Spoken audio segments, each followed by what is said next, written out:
did you take that picture and write that? You know, I guess it's just an accumulation thing. It wasn't any one particular thing.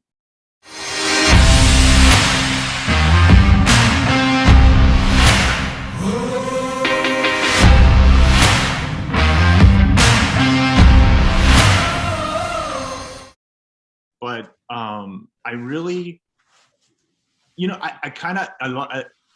the truth a lot of times coming from left field, right? So we tend to do something or see things forward, and I'm going, well, what about what's left and right of me? Or am I six? If you look at the Bible, it'll say, love your enemies and, you know, praise God in times of tribulation. It's easy to love your friends. It's easy to praise God when there's a lot of money in the bank. But the real test of that is when you're challenged with something, when you're not feeling good, when somebody has said something negative about you, anything. And to me, that's the real test. And then not only to just survive it, the joy part for me is just literally thriving through that, thriving through the difficulties, you know, because it's not, life is just not something to get through. Oh, I got through. But the joy then is just celebrating everything. You know what, you know, one of the tenets of chiropractic is that everything the body does is right. And what I mean by that is that it doesn't mean subluxations are good, but really the subluxations are the absence of something. So that's why I always tell people the problem isn't you, it's the absence of you. So when you show up, better things happen. And if somebody steps on your foot and that hurts, how's that supposed to be through open nerve channels? Right. So then what do? Do I curse the fact that somebody stepped on my foot? Or I got feedback that says, hey, review that. Is there a possibility to have that happen less if that's the right thing to do? Because if I have no feedback and I'm numb, how can I make any changes?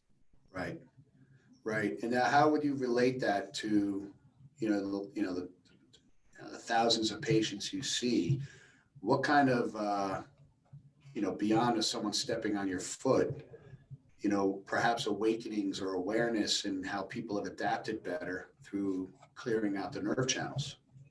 I think the title of your program is so apropos because Wake Up Humans is really just about waking up. That's why part of the DE thing of aware, humble, obedient. You got to be aware before you can do anything.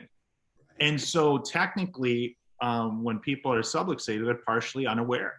I mean, if we have a sensory system that's supposed to perceive an environment and there's interference to that, they can't possibly know what the feedback is from their environment. They cannot be aware with a subluxation. That's so interesting because, we had a couple last night that came in and they're new. And, those patients are easy that start responding right away and they feel awesome. And they're like, oh my God, I'm a new person. But then there's those ones that are nothing. And you could take it personal. You could say, well, this is your sixth visit.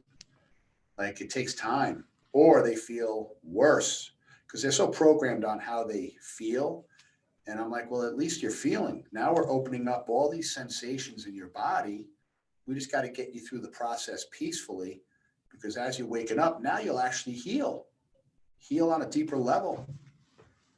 Part of healing is pain. If one of the 5 signs of inflammation is pain, it's part of the process. It's not an additional thing. It's part of it. So what do we do going through that? Now, the key is doing the right thing. I saw a great post quoting, I think, Tim Warner on the DE page this morning. It's basically said, if I'm on purpose, everything bothers me. I care about everything people say about me, everything they do. But if isn't that a huge statement? Yeah. Yeah. So if you're the opposite of that is that if you're on purpose, what's going to get you off that, and what are you going to care about other than your mission? It's so funny you say that because that's something I've been trying to deal with and grow up with because I feel like I'm on purpose, but it doesn't mean I'm always right. Okay. But I like to feel my gut is right most of the time. So for example, I just saw a picture on social media. One of our friends' children got confirmed, right, at church, and they're all happy. And there's he must be a bishop or something. He's got the big hat on and he's giving her the confirmation, but he's got a white mask on. He's got like an N95 mask on, and it burned my soul, bro. Like I could see where he's coming from if he's purely fearful of this little girl's breath. But I also said, is he on purpose? Is he full of faith? Is he fully connected? Is he fully practicing what he's preaching? And I'm having a hard time with that one, pal. Yeah. One of this, you know, one of the sins, quote unquote, out there is institutional injustice. And if something gets bigger in a way that it does not represent its original thing, we could make an argument that things are off the rails differently than Christ intended or what he represented in any number of ways. Then we've got something representing something else, but still using the name. Right. Christianity. I mean, for me personally, this is just me personally, I kind of got away from my church and my religion until I realized it was really between me and God. And then I was actually able to go back with that connection and not letting everybody else affect me, because I was on purpose with God, and it didn't matter what I thought of the person in the aisle next to me, or the priest on the stage, or the priest in the next city that might have been in trouble for something. Yeah. And with chiropractic as well. I mean, I went through this phase where I said, most chiropractors are off the rails. I don't want to mess with them. They're a waste of time. But the more anchored I got in my philosophy, I realized I'm like, they're not going to change my philosophy. And so once I had that connection concrete enough in my head where I said, well, now I can actually go back to this semi-crippled profession, not what it should be professing, but the actual institution that's unjust. I mean, we've got a profession that is not espousing what chiropractic principles are about, and that's the problem. And really, the profession is a symptom. It's really crippled human beings. You know, like we're all crippled, which is why I feel everyone needs to find God in their life and connection to their spirit, which I think will uncripple them on their own journey, which will make their own expression of life. And if they turn out to be a chiropractor, they're going to be more principled because they're more connected and they realize what's right. And, you know, Josh Carmack, who's a brilliant mind, we'll get him on here. He posted something today, which, you know, it's funny how these things will drop in at the right time. And what it says is too many people are fighting for a seat at a table Jesus would have flipped. Oh, yeah, that's been going around. Yeah. So I don't know who created it, but, you know, I always say one of my favorite verses in the Bible is Matthew 21:12, right? And it's, you know, I have this idea of a book, and, you know, Jesus wasn't a pushover, man. He wasn't a softie. He stood up for what was right, and he got pissed off sometimes, you know, and he was tough. He was tough. So it's, you know, at what point are we supposed to sit back and just be so, you know, through these, you know, because one of the things I want to try to define is what is joy, you know, because sometimes joy is a tough time, right? But it's that journey of stepping up for what your principles are and what is right, which I feel got stolen from us a little bit, but I feel like society's starting to wake up a little bit right now with some of the things that are happening. But, you know, when you say finding joy, how would you, to a listener, define, I mean, maybe joy's definition is different for everybody, or how would you define that? I just think joy is I don't know if it's a state of mind, but it's our birthright. It's what we are, like love. But for example, I think too many people are looking for happiness and they're not looking for joy. And I see happiness as an outside in thing and joy is an inside out thing. So happiness is fleeting, it's circumstantial, it can be judged. One person's happiness is not somebody else's happiness, but joy to me is a universal thing, and it's universal to everybody. So it's almost like something you could feel on a cellular level instead of a cerebral level. Yeah, for me, I don't think you have to go look. I think you have to go looking for happiness because it's outside you, but really shedding the husk or whatever, we already have the potential for joy inside of us, but it's whatever has to be removed. So I think as soon as we start looking, much less too far, we've passed it at some point. Yeah. And what trials have you been finding pretty regular? You know, I see a lot of the young kids all seem to be going, you know, like this word anxiety rolls off their lips like ice cream used to roll off our lips. What kind of trials are you starting to see, especially with these younger generations? I'm with the younger generations. What made me actually, I guess one of the things was that I started developing right hip pain again from my surgeries that I'd had like 35, 40 years ago. And I thought, oh man, I've lost a ton of weight. I've reduced my inflammation, but then my workouts have been super awesome. And then I got to a point where like, oh, this is really bothering me. And I think I even messaged you. I was going to make the next DE because I think I might have a surgery coming up here. I got to figure some stuff out. I ended up at one point in the orthopedic ER in town. Wow. And what I guess what I needed was well, they took their films. They didn't take any, you know, they don't take better films than we do. They don't, there's no secret, you know, physiology. And so what it did was the guy basically said, hey, listen, you're young enough and active enough that you are definitely a candidate for hip surgery. Okay. You could get one right now. He goes, but I don't want to give it to you because you're young enough that you might, and you probably will need a second one. And I don't want you needing another one when you're 75. Right. So he said, his answer was, just take pain relievers until you can't handle it anymore and let me know. Hopefully you can make them the next 5, 10 years like that. Right. So then I got out and I thought, oh, I just need to decide that this is my hip. And just like a lot of things with their affirmations said, you know what? I freaking love this hip. I love what it's telling me. It's been through hell. And so I just started finding joy in that. And something weird happened like within the next, I'm not kidding, literally like I want to say the next day, but I didn't work out till 2 days later. I couldn't work out for like a week or two before I ended up in the ER. And my pain was just gone.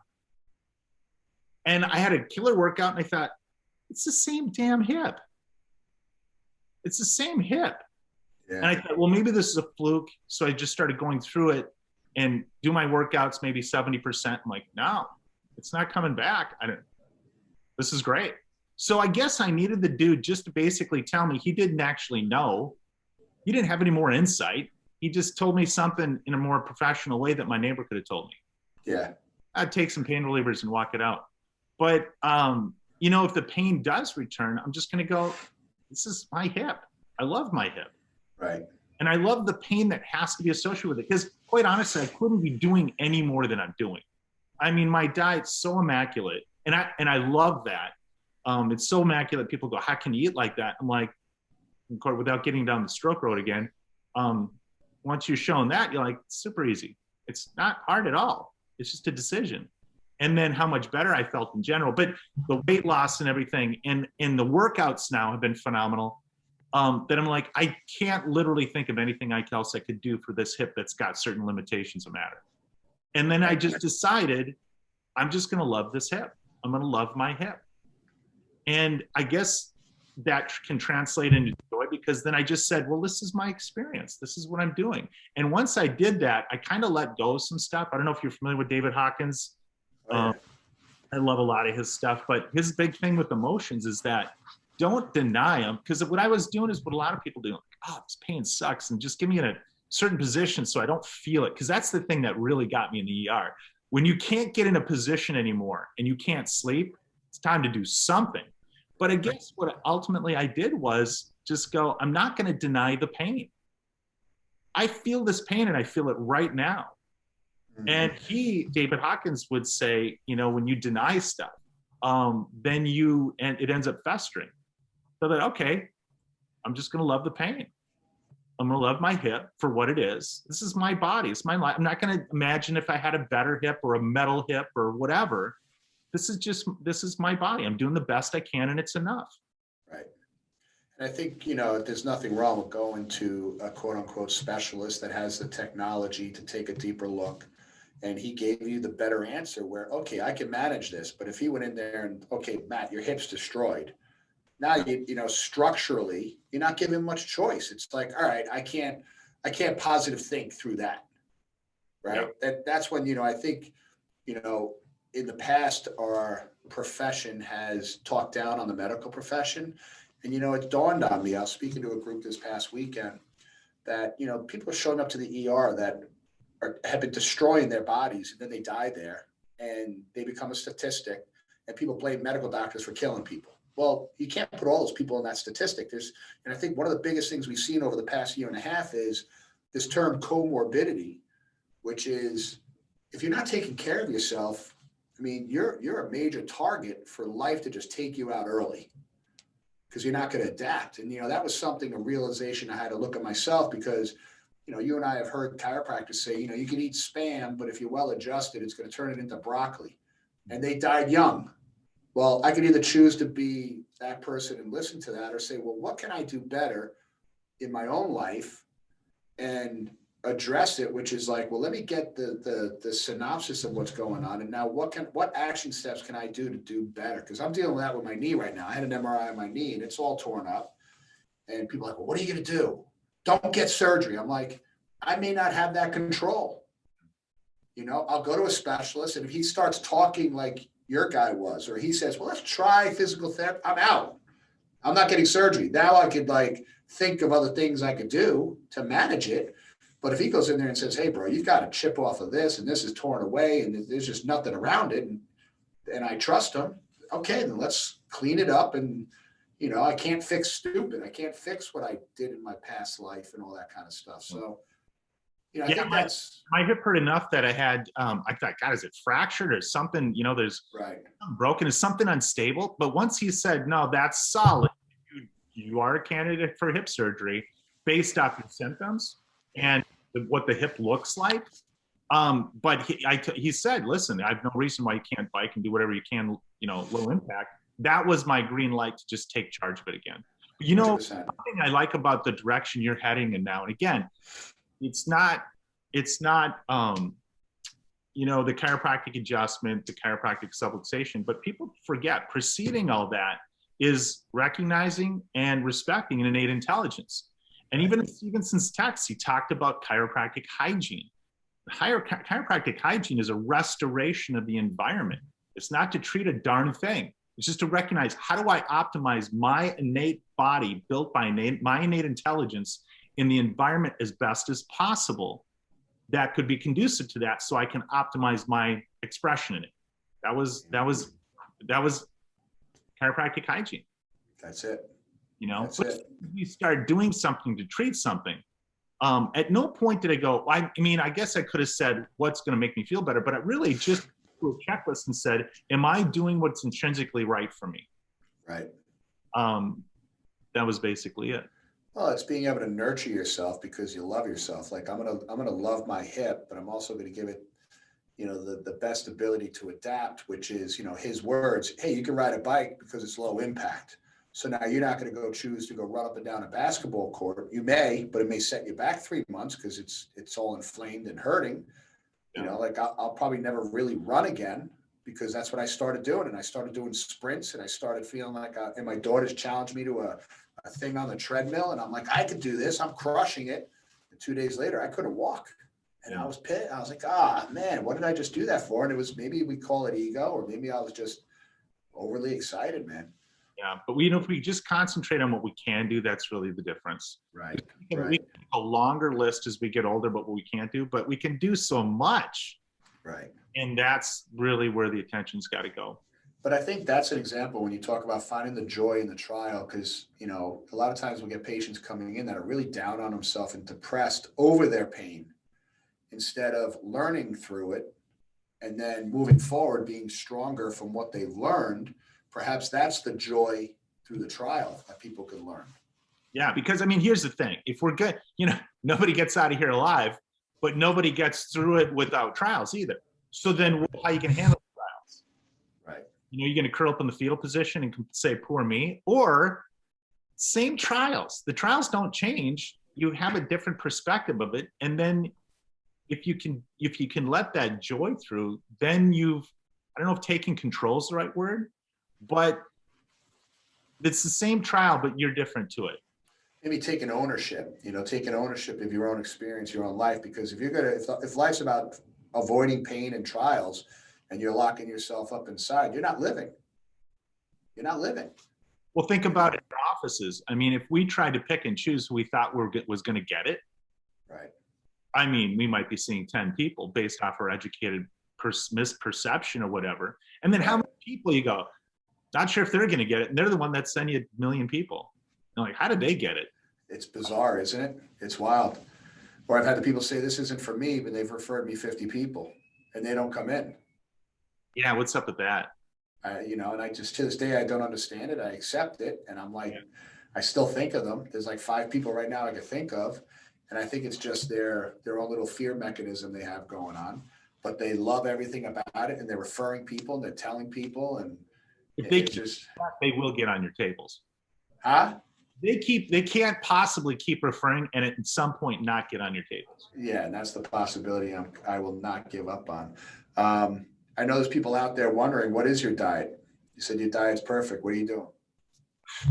Well, it's a combination of probably paleo, keto, hunter-gatherer, intermittent fasting. It's just been huge for me. And then I actually got away from intermittent fasting this summer a little bit and started doing it again. I'm like, oh my God, this was important. It was a big deal. The whole thing about train, because I always train when I'm in the morning, train when you're hungry, and it's weird because you get to that weird thing where they go, I'm not going to eat for the rest of the day. And then you're like, oh, okay. And then like maybe 5, 6, 7 o'clock, I could eat. It's not that big of a deal. And then when I don't, man, I sleep better. I wake up better. I get emotional. Right. Fasting makes me emotional. But my diet then is I take a few supplements, but not a lot, like, vitamin D and stuff like that. But that's really not the point. The point is just for me recognizing what am I designed for. And you know what? I may not have this diet, and I'm going to bank that I won't have this diet 10 years from now because I'll have probably modified it and tweaked it even more. So, yeah. What's your jam right now? So I mix it up. I mean, I don't know if I know the difference between keto and primal, but I've been listening a lot to Mark Sisson. So I do the intermittent fasting. So I try not to eat. I really try not to eat after 7 if I can. And then I won't eat until 1 o'clock. And I feel amazing when I'm sticking to that. But I'm kind of like lately, I've been, I wake up some mornings, I'm just really hungry. So I'll go grab some eggs or whatever. And I try to stay away from, I don't eat bread or anything. The other night I cheated. I was at a conference and it was late and we were going to eat. So I ate some sushi and it was 9 o'clock at night and I felt it. I felt it. And sushi's, a healthy food. But it's just the way I know I'm learning how sensitive my body is and how good I feel when I'm in tune. So, one of the things I'm going to be doing now is, I went for about 3 months, I would say, on carnivore. Yeah. And it's the best I felt, bro. And my blood work was the best it ever been. And this doctor I see, she's awesome. She's a vegan, like Buddhist girl. She said, what are you doing? And I told her carnivore. She almost fell out of the chair. So my innate's telling me, all right, let's go carnivore over the next, even through Thanksgiving, just eat a bunch of turkey and just let my body reset. So it's kind of like I'm thinking that's could be my reset button because I get really lean and, my abs start popping and I feel great. But the minute I cheat a little bit, I'll eat some sushi, which is like my cheat. It's like my body just feels a little bloated, man. I don't like that feeling. It's inflamed. I started having some ciders. Yeah. Is that like alcohol, like the cider with alcohol? Apple ciders, like Angry Orchard. Yeah. Man, and then I looked at the sugar content there. I'm like, oh man, is it worth it? But here's the thing: I noticed it didn't inflame me. But if I've had a couple ciders or so, the next couple days, I start getting really hungry. I start craving. Right. And I think it's because my blood sugar starts spiking. But here's the thing, and this is my thing to get myself back on track if something does that. I call it eating my way out of it. And what I mean by is that I go, okay, I'm not going to start. If I'm hungry, I'm going to eat. If I'm quote unquote starving, I'm going to eat. But here's the thing, it's going to be pure food. So right. I'm 10 eggs and 8 organic paleo meat sticks, or whatever, but it's gonna be here. So that's me eating my way out of it. That lets my blood sugar come back down the way it should be. Because otherwise, what normally happens, right? Bunch of alcohol before you're like, I haven't had chips in a year. And we go there before Oh you, yeah, it's insult to injury. And that blood sugar level never comes down. it's a slippery slope too, man. Mhm. You know, it Yeah. becomes it's an addiction. You know, like I have an addictive personality, so if I start slipping in, you know, the quote unquote wrong foods, it feels good, but then it makes me sad. You know, there's no joy in that. So, you know, my biggest decisions during the day now in my life, what am I going to eat? So if I just keep it simple, and I'm like, I'm carnivore. So, okay, I'm going to have eggs. I'm going to have meat. I'm going to have chicken. I'm going to do, you know, good, clean food that's coming from the wild, Yeah. fish. And I Yeah. eat a lot, and you eat a lot of it during the hours that you're going to eat until I, you know, I feel good. You know, I've been listening a lot to Mark Sisson's, you know, talk about this, and he's even, you know, he's cutting back on his fruits and vegetables because he's talking about these 3 chemicals that get released in the body that they're finding mess us up, especially as we age. And that rocks your world when you're like, wait a minute, don't eat a salad every day. You almost feel guilty. Yeah. Well, that's part of the keto thing, right? So keto is Right. getting away from carbs, Right. simple, complex carbs. Like even like I have not had any white potatoes in the last year and a half. Year and a half out there. And but I heard sweet potatoes were on the edge. So I'm like, okay, but here's what's crazy is if I have a sweet potato or two, you know, because again, I eat a lot, but it's just real pure. People be shocked how much weight I've lost eating how much I'm eating. It's Right. almost counterintuitive. Right. But and if I have a potato which is high starchy, but it's sweet potato or a yam or something, right? It's not a full-on white potato. I can literally grab that sweet potato on my waist the next morning. Yeah. I don't know, part of it's in my head, but it's like, oh, it went right to my belly. Whereas if I had a big belly, I wouldn't even notice. You wouldn't know it's there. Isn't that amazing? But But you know, it just shows you how amazing the body is, and it'll talk to you immediately. Where your sweet potato could be your treat, like me, the sushi could be a treat, right? Where I could say, okay, I'm going to indulge in it. Instead of going out and drinking 10 beers, I'll go eat some sushi and feel good and have a glass of wine. But the next 2 days, I know it's there. And instead of beating myself up for it, I'm like, it's okay. I'm forcing my body to adapt. I'm listening to my body. And now I know, I like what you said, eat your way out of it. Just have a reset system that you could feel better about yourself and be healthier. Yeah. Yeah. And so it's then the joy then for me is just recognizing that, you know, not beating myself up and going, okay, what's the feedback? Are those ciders worth it? Maybe they are. Right. And in the right circumstance, I'll probably do it again. But my body didn't screw up. It's a feedback system. And so why not have joy through all of it? I tell you what, I had some almonds last weekend, which doesn't sound like a big deal, but when I did all my testing, I'm off the charts for phytates. And nuts are huge for that. And that was I was eating all the healthy nuts, right? But I had like 3 or 4 handfuls of almonds, which doesn't take much. And I'm like, the next day, I'm like, why am I so like achy? It's gotta be those almonds. And then sure enough, it took me about a day or 2, but I'm like, it all just settled out again. But that's good feedback. And I didn't get upset about it.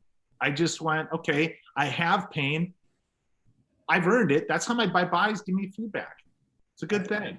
And then it's, you know, it's like like we said, find joy in the process. And when you're connected, you know, when people are getting adjusted and they're living clear and they start living more in tune like this, and they realize what they're putting in their body, that they're okay, innate, you're going to work with this. And innate's going to say inflamed, swollen. I'm going to let your brain know pain. You probably shouldn't do this regularly. The art is to listen and to have a system to be able to like implement your own life, to take ownership of your own life. Because there's nothing worse, and I'm sure you've seen this in the patient that comes in all the time complaining, and you know they're just toxic in multiple areas of their lifestyle. I can't adjust that away. Just can't, you know, and I'm not that doctor that's sitting there telling people, well, eat this, do that, do this. I'll refer them to people that can do the blood work and make suggestions for them, or have a conversation like this and say, well, okay, we can offer up advice to you, and I'll tell them, go listen to Mark Sisson and do because, you know, it's what I'm doing in my own life. If I'm not doing it in my life, I can't speak of it because then it's incongruent. But I think, you know, to be able to have the conversation to help people adapt at a higher level is crucial, especially in today's society. And now that everybody knows what comorbidities are, I think that's one of the gifts that came through these trials the past 2 years. Mm-hmm. Yeah. And authenticity is the new, like, that's the thing. Yeah. Everybody was authentic, would be all good. it all figured itself out. Right. You're awesome, bro. You know, your fireplace in the background is making me miss my fireplace. We sold Oh, our house. Our fireplace was stone, bro. It was beautiful.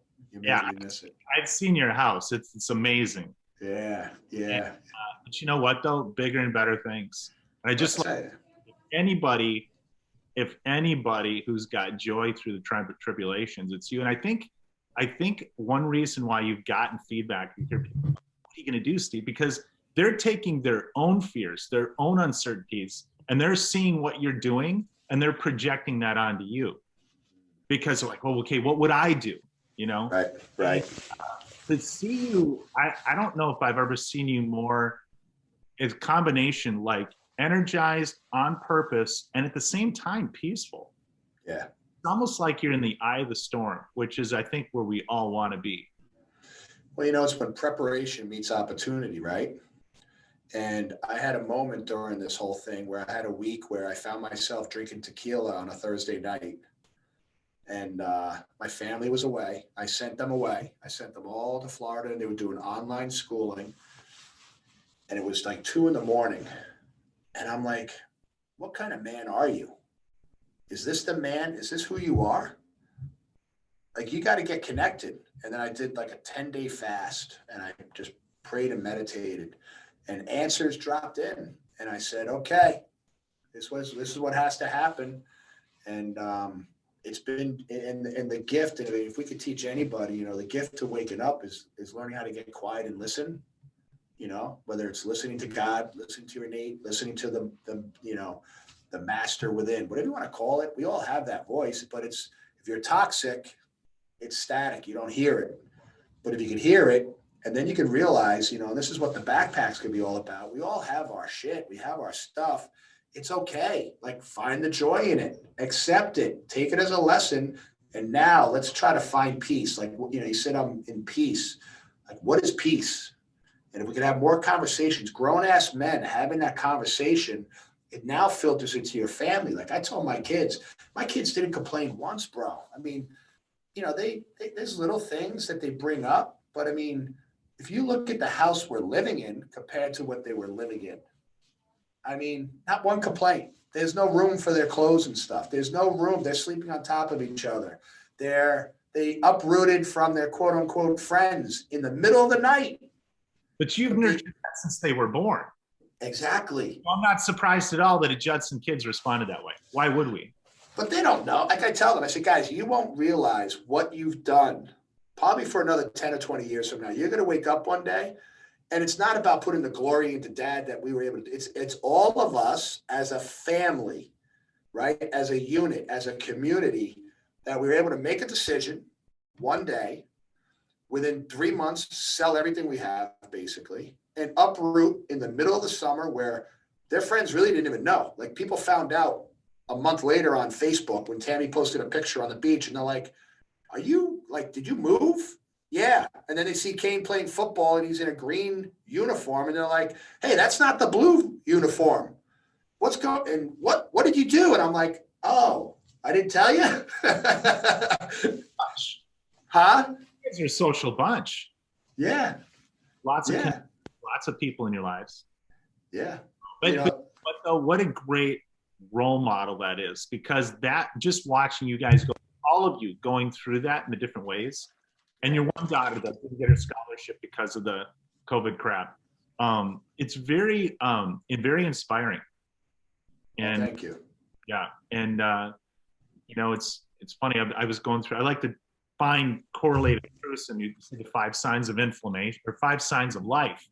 And you know, we all know them. It's like a simulation, and you know, reproduction, all that. But one of them that with reproduction was that, how do those relate to success? And with reproduction, I realized that's really about leadership, because it's you, when you produce, that's your life. When you reproduce, that's the next life that's affected.